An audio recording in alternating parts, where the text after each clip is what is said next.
এসএসসিতে ৩ বার ফেল করেছি বলে বাবা আমাকে গ্রামের অশিক্ষিত ইট ভাটায় কাজ করে এমন এক ছেলের সাথে বিয়ে ঠিক করেছে। ভাটায় কাজ করা ছেলেদের আমি দু চক্ষে দেখতে পারি না, ওদের চরিত্র ফুলের মতো পবিত্র। অমন পবিত্র চরিত্রের বর আমার চাই না, তাই বাড়ি থেকে পালিয়ে যাচ্ছি।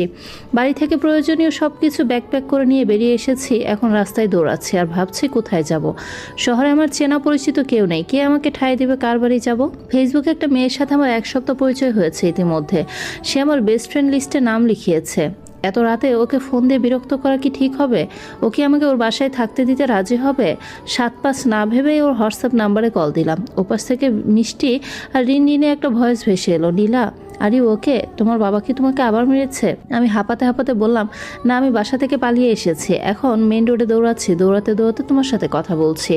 হোয়াট, সিরিয়াসলি তুমি বাড়ি থেকে পালিয়ে এসেছো? মানে কি নীলা, এই তুমি কি পাগল? কোথায় যাবে, কিছু ভেবেছো? আমি একটু মন খারাপ করে বললাম, না রোজ সেটা ভাবিনি। মায়ের সাথে বাবার বিচ্ছেদ হওয়ার পর বাবা কখনো নানু বাড়ি যেতে দেয়নি, এমনকি কোথায় তাও আমাকে বলেনি। এই পৃথিবীতে যাওয়ার মতো জায়গা আমার কোথাও নেই।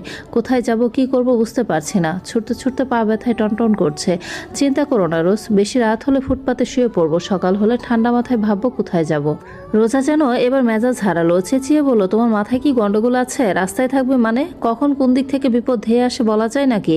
তুমি একটা কাজ করো, ঢাকা গুলশানের বাস ধরে সোজা চলে আসো, আমি স্ট্যান্ডে দাঁড়িয়ে থাকবো তোমার জন্য। তোমাকে যে কিভাবে ধন্যবাদ জানাবো সেই ভাষা আমার জানা নেই।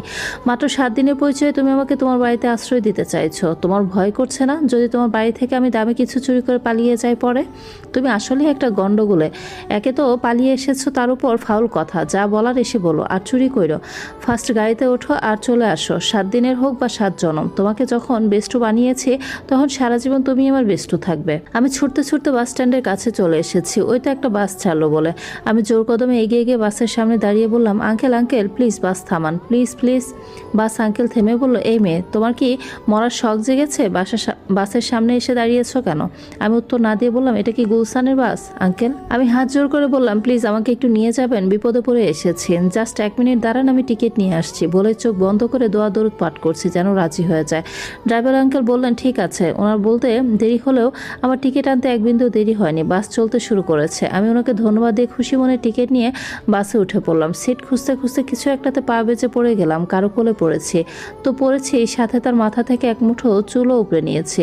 লোকটা আমাকে ঝটকা দিয়ে সরিয়ে দিয়ে নিজের মাথা চেপে ধরে রাগি মুড়ে গরম রক্ত লাল চোখে মাস্কের ভেতর থেকে তাকিয়ে আছে আমার দিকে।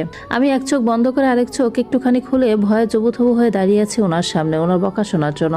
উনি ফোঁস করে নিঃশ্বাস নিতে নিতে আশেপাশে চাইলেন, তারপর ভারী ভয়ঙ্কর আর গম্ভীর কণ্ঠে দাঁতে দাঁত চেপে বললেন,